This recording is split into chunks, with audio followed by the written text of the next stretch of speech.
Kwathi ngithi kunina benkashana kaMenzi yaphuza umlaza ngameva yaphula umlilo ngamahlamvu abanye bocima ngamanzi. Mina belembele eqamanya amalembe ngokukhalipha usishaka kashaka ngemanzi ngesaba ukuthi ushaka.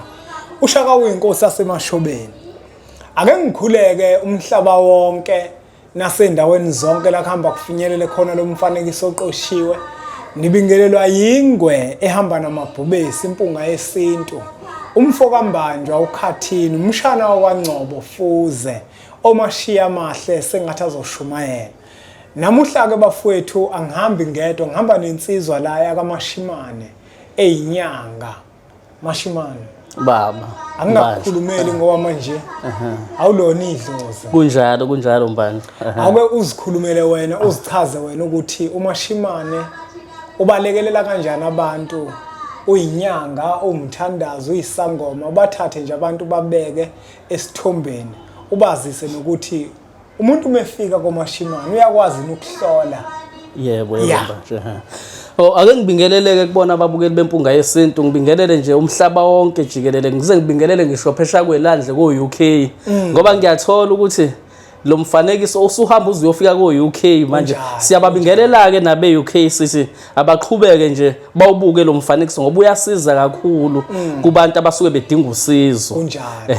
Cha ke uMashimane lona oyinyanga uyahlola futhi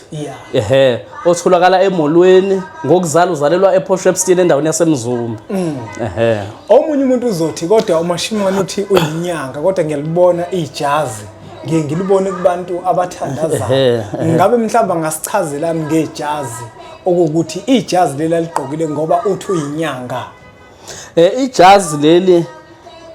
angithi ngiqale lapha ngaba umthandazi. Ubuthandazi futhi ekuqaleni kwami ukuba yibona ngisho ukuthi sengikiyekile ngiqhubeka nako futhi ingako le jazi ngingalilahlanga ngoba nako sengithatha izikhwama zokunyanga ngaqhubeka nalo futhi ngoba nako ukuthandaza ngiyaqhubeka nako abafuna iwasho nje ngiyabalekelela nabe iwashweni okusho ukuthi isithunywa ngemuva kokwamukela ubunyanga akuyona into oyilahlile. Angiyilahlile ngiqhubeka nako konke nje. Mhlawumbe omunye umuntu Mashimane usengasizakala abone ukuthi hey madoda uyazi mina ngavele ngabulahla mina ubuthunywa ngemuva kokwamukela isikhwama okusho ukuthi akuyona into enhle mawumukela isikhwama bese ulahla ubuthunywa kodwa yiba nendlela yokuthi uzihlanganise lezi zinto zombili zikwazi ukusebenzisana. Kunjalo Mbanjwa kufanele lezi zinto uyihlanganise zikwazi ukusebenzisana ngoba manje ngesikhathi usulahla okunye usuke sowenza okuphambene lapho. Abanye abantu ke baye bakulahleke lokhu kwesithunywa ngesizathu sokuthi bafuna imali esheshayo ngoba la esithunyweni kahle usuke usiza abantu nje akho mali etheni oyitholayo. So ke nabo labo bantu besithunywa asibalahli ke thina lapha kaMashimane ngoba nabo basuke belethwe idlozi. Umuntu uma bese selimlethile idlozi kufanele umsebenzi uyiphethe imali akayiphethe kodwa ngoba uthunywe idlozi lona lisuke lazi ukuthi njengoba liletha lo muntu nje la limletha ngasiphi isizathu. Mashimane angiqale ngibonge kuqala ngibonga ukuthi ngemuva kokukhuluma nomuntu othile wena nami ngikhona ngayizwa inkulumo enanikhuluma ngayo. Ngase ngikuncenga ukuthi cha akusondele uke uzositshela lenjulu engaka. Ngazi noma ngalolanga ngenkathi usayikhuluma ngayibona ngathi hey umkhuba ke lo Gilo Mashimane kodwa ngathi mangikulandelela ngase ngibona ukuthi injula yona leyo. Ngase ngifisa ukuthi la kwimpunga yesintu ke sibaxoxela abantu ngayo ngoba abantu abefani njengoba kukhona umuntu owayekade eyikhuluma nawe lento usumenzele yona. Ngase ngibuka mina ukuthi hey kukhona into enje uMashimane ngeke ake ngimbizi ke soxoxa lento. Yebo Mbanjwa. Lambukelo wempunga yesintu uMashimane njengoba ngimbizile ngamuzwa ekhuluma nomunye umuntu awayemsizile wamnikeza isidonso sekhanda lengulube into eyenza ukuthi ngibe nentshisekelo ukuthi akazosichazela la ngalohlobo lwesidonso ingoba ngijwayele mina Mashimane ukuzwa izidonso zezigubhu yebo nalo lonke uhlobo lolwe inyoka kuningi kodwa ngikaze ngibuzwe lokhu kwekhanda lengulube mhlambe Mashimane sizohlabela phambili nje ikhanda lengulube leli ngiye ngizwe kuthiwa mina ingulube iyawubulala umuthi yebo iyona into lenenza ukuthi ngikubize kakhulu ukuthi ukuzosichazela ukuthi ikhanda lengulube njengoba liyinyama yengulube lihlangana phi pho nemithi liba kanjani isidonso mhlawumbe ungasithatha usibeke ukuthi lesidonso sekhanda lengulube sisetshenziswa abantu abanjani sisasetshenziswa yilabo bantu ozobubachaza isithwalo lento noma akusona isithwalo isidonso uphinde usichaze ukuthi isidonso ngabe siyisithwalo noma akusona isithwalo asazi thina njengababukeli bempunga yesintu baba banjwa cha imibuzo yakho mihle kakhulu ngoba kufanele abantu baqonde ukuthi yini lesikhuluma ngayo ngoba ziningi izinto esezikhona manje khona igubhu khona inyoka khona yonke nje into ongayichaza emhlabeni ikhanda lengulube lisidonso esingenabungozi esingabulala umuntu ngoba awuhlabi awenzi lutho kuphela kwakho nje ukuthenga lona ubese uyangibiza ke mina ngikwenzele lo mkhuba lo omuhle ongemubi ozokwazi ukuthi ukuphakamisela ibhizinisi lakho umune business uyadayisa noma budayisani bayakwazi ukuthi abantu bangene utshele kusangemali abantu bayithatha imali yakho futhi bayibuyisa mhlambe Mashimane usazohlabela phambili ngiyafisa ukuthi ngokomqondo nje osobala ukwenze kumbukelo wempunga yesintu obukele kube nogwaja omhlophe nje ugijima ehlongweni ukuthi yini isidonso mhlawumbe uma ungasichaze ngoba omunye umuntu uzocabanga ukuthi isidonso kungabe isibunge noma yini ngokomqondo nje osobala uma ungachaza ukuthi isidonso yini ungathi yini isidonso wenzele umbukelo wempunga yesintu ukuthi aqonde ukuthi lento esikhuluma ngayo sikhuluma ngento enjani masikhuluma ngesidonso mesikhuluma ngesidonso umbukelo wempunga yesintu sikhuluma ngento esimamisa into osuke uzama ukuyakha mhlambe une-tuck shop ngeke uvele wakhe i-tuck shop nje ube sowuhlala phansi kufanele wakhe i-tuck shop yakho ube usuyasuma ngoba bakhona ogalakajana abanye basuke bekubheka ukuthi hawu wenzani manje babe sebezama ukuqumba phansi kani mase uphethe lesidonso lesi sesikhuluma ngaso sekhanda lengulube ngoba sifike sikwenze ngale khanda lengulube bese siyakucupha futhi ukuthi abangabusakushaya ngoba mangabe une-tuck shop seligqiba phansi ngaphambi kwe-tuck shop yakho phansi nje lekweqa khona abantu mebezothenga mengabe bavele ewindini silifaka lapha eduze kwewindi lebejomba khona bese bengene ewindini so into enjalo nje umbukelo wempunga yesinto ayinabungozi omunye umuntu Mashimane uzothi njengoba wenza umfanekiso nge-tuck shop uzothi kungabe mhlambe lesidonso ngisuke ngisidinga yini uma kuwukuthi mhlambe endaweni engikuyona mina ngedwa ne-tuck shop okusho ukuthi angizuba nabo abantu engizoncintisana nabo kungabe into efana nesidonso kukhona la engilekelela khona mhlambe uma kunabantu abazama ukungishaya njalo njalo noma ngisidinga uma kuwukuthi endaweni engikuyona kunabantu engincintisana nabo ukuze bezokwazi ukuza kumina baba manje umbuzo wakho mihle isidonso siyakulekelela abantu mengabe bekushaya siphinde sikulekelele futhi ukuthi silethe abantu siphinde sikuvikele futhi siyakuvikela futhi kuzo zonke izinto ezimbi ezingenzeka ebhizinisini lakho so ingakho ke siyasithanda ukuthi mesenza amabhizinisi kuba ngathi kungakhona isidonso esisobana kodwa sibe sesibheka ukuthi asinabo yini ubungozi mhlawumbe asizophazamisa yini umndeni cha lesi nje siclean nje asinankinga nje usathi Mashimane lesi sihlanzekile asinankinga omunye umuntu uzofisa ukwazi ukuthi mhlambe uma ungenzela lento ikhona yini imithetho ekufanele ngiyigcine hayi umbukelo wempunga yesintu la akukho umthetho ugcinayo la wenza lento nje uqede futhi hayi ukuthi into ohlezi kuyavuselelwa cha. Uyenza nje kubi kanye kuphele kanjalo ngoba la hey uthenga lekhanda lengulube silimbele lapho okwakho ukugeza lapho lelisuke selimbele khona ugezele khona futhi usuku olulodwa ngalesikhathi usayisetha le yes ngalesikhathi isasethwa lento uvuke ekseni uphalazele lapho okuningi ke ngike ngikutshene mase ngifike kuwena ukuthi ugeza ukhulume kanje uphalaza ukhulume kanje kodwa leyo nto akuyona into ukuthi ngaso sonke isikhathi ijoka lokuthi kufanele ngogeza la hayi akusona akuyona into osoyogeza impilo yakho yonke ufuna liyogezela lapha luhambela khona ikhanda lengulube uyenza nje kubi kanye sowuqedini ake ngibuze Mashimane uyangazi mina njengempunga yesintu yebo mphana ngiyacabanga njenga umuntu odonsayo nabantu bami futhi uyabaqonda ukuthi babantu abakanjani yes kungabe mhlambe lesidonso lesi singamfanelana umuntu ofana nami noma uma uzonikeza umuntu ukuqala umbuko umuntu ukuthi isidalwa sakhe nethongo lakhe kuyilona elimambulela ukuthi ivula le tuck shop liyadinga yini ukuthi lesidonso asisebenzise noma ngabe ubani nje lento yakwazi ukumsebenzela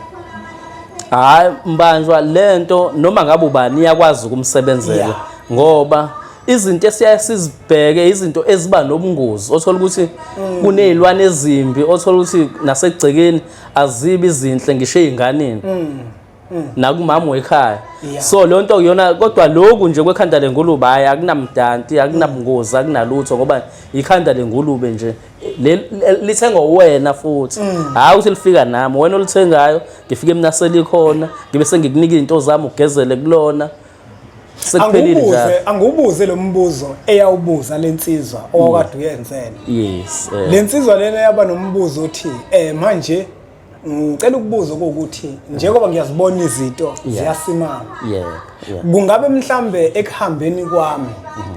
kuzodingakalana ukuthi ekhaya kuphinde kube khona okwenzayo noma izoqhubeka lento isebenza uma ngifa mina mnikazi wesitolo uma ngifa mina mnikazi walelo business lelo ekade ngiyenzile lento kungabe kufanele kube khona omunye ozoqhubeka nebusiness ozoyenza noma isebenza njengonaphakade hey mbanjwa hey uyabakhulumela ababukeli bempunga yesintu and ubakhulumela futhi izinto eziphusile lana mengabe ubaba noma ubani ekhaya uzela unezingane unonkosikazi kuyakufanele mengabe wenza izinto ezimayelana nebusiness noma nento eyusiza ekhaya ungayenzi wedwa uyenze nomndeni wakho njengoba ngithi uyageza kufanele nigeze nonke ngoba ikusasa awulazi ungathi uyezwa kusasa kuthiwe wena usekho ayiqhubeke lento isebenze kubantu abasuke bekhona nigeze nje nonke futhi kufanele nigeze nonke niyogezela khona lapha kulakhanda lengulube ngamafuphi okusho ukuthi lesidonso lesi sisebenza ngensila yomuntu uma nizogeza nonke kusho ukuthi sizodonsela noma sizosebenzela bonke abantu abayinsila yala ekhaya engenela yes kusona lesidonso ngathi nisetha yebo mbuke lempunga yesintu umkhulu uMashimane umzukulu kaCephele Nsipho udla amaningi esakeni ngesidonso sekhanda lengulube mina nawe mbukelo wempunga yesintu izinto eziningi mhlambe ngenzeka ukuthi siyazisaba ngoba asiziqondi kodwa masimuzwe echaza ngalendlela achaza ngayo kumsebenzi womuntu nomuntu ukuthi uma nebhizinisi efisa ukulibona lisimama liya phambili asukume njenganabanye abasukumayo kunjalo siyabona emabandleni masilele ebusuku sembulelo ukuthi kunezinto ezigqitshiwe ezidonsa abantu kunjalo ngiyabona mzukulu kaCephele Nsipho mbaya kodwa ngoba nako emabandleni kuphethwa amabhayibheli kukhulunywa ngegama likaSomandla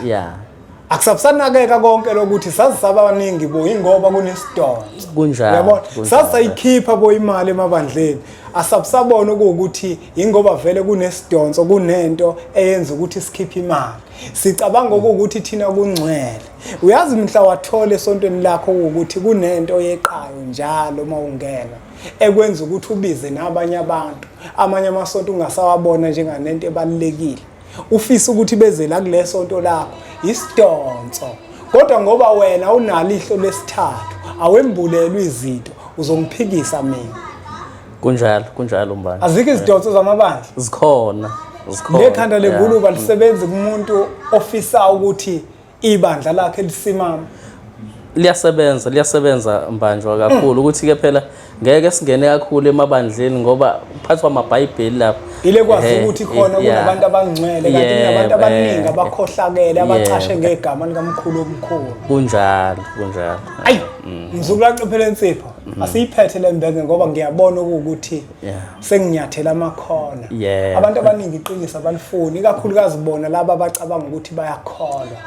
abalifuni iqiniso yabona uma sikhuluma into ezifana lezi ukuthi emabandleni nakhona kuningi ukukhohlakala okukhona abafuni ukuyizwa leyo bacabanga ukuthi abantu abenza izinto ezikhohlakele abantu abangasonti kanti laba abasonti ayibona kanye abayinkinga uyabona lo manje bengisafisa ukubuza umbuzo ukuthi umuntu mhlawumbe okholwayo naye akakwazi ukusebenzisa lesidonso kodwa impendulo ngabe ingaba nayo ukuthi hayi bakhohlakele kakhulu lapho bakakwazi ukuthi bakwenze lokho kunjalo mhlawumbe mashimana umbuzo okugcina umuntu mhlawumbe osebenza abantu ekufika abantu umuntu lo mhlambe uyelapha umelaphi umuntu mhlambe lo uyisangoma umthandazi abantu abanjalo bona kungabe lesidonso siyasebenza nakubona siyasebenza kakhulu nakubona siyasebenza nje kakhulu nakubona ezolimbela nje lapha phambi kwesigodlo sakhe mengabe unesigodlo bengabe umthandazi phambi kwalo ndlu leyo athandazela kuyona ambelele ekhanda lelengulube khona abesegezela khona umsebenzi wakho uhamba kahle kakhulu akayisoli ngokwenze njalo mhlawumbe omunye umuntu uzozibuza mashimana ukuthi yini lesidonso lekhanda lengulube lizoze libekwe la abantu kufanele mabajombe khona indlela ekufanele lisebenze ngayo kufanele balijombe oselijombile nje hawu uzotshela abanye utshena abanye so beza nje kanjalo ngokutshenana ngoba lo sesuke wajomba lela khanda lengulube wena njengoba ufaka insila yakho lapha lensila yakho isiphenduka umazibutha ngoba khona nenye inyanga ejulile eyaka ngixoxela ukuthi hawu uyabona izidonso zenziwa ngendlela eziningi yathi nje uyakwazi ukuthatha namathambo ema-restaurant abantu kade becaba lapho bayinyanga undaba kulomini yabona ngoba phela lamathambo anamathambo bukela impunga yesintu asibonge kakhulu ngokuthi ubukele umfanekiso oqoshiwe asiwuthathe siwudlulisele kwabanye abantu ngoba nakubona uzoba usizo olukhulu mashimana elakho nje lokuphetha mhlambe mayelana nalesidonso okhuluma ngaso ungathini nje kubantu sesiphethe hayi ngingathi abantu abasithathe lesidonso ngoba asinabungozi siphindeke sibonge futhi nakubona ngokubele beqhubeka nje beyibuka i-channel lenkulu yempunga yesintu ngoba siyabona ukuthi iwusizo kakhulu iyabasiza abantu abasuke bedinga ukusizakala kakhulu so nje yiloko nje engingakusho ukuthi ngeke uyisole ngokuthatha lesidonso ngoba asinabungozi asivuselelwa into nje ehlala inguna phakade asibonge kakhulu kwembukelo wempunga yesintu ukuthi ubukele umfanekiso oqoshiwe siyacela ukuthi uthathe udlulisele kwabanye abantu ngoba nakubona uzoba usizo olukhulu bese siqhubeke njalo subscribe kwi-channel ethu enkulu Impunga Yesintu TV bese sithi nje impunga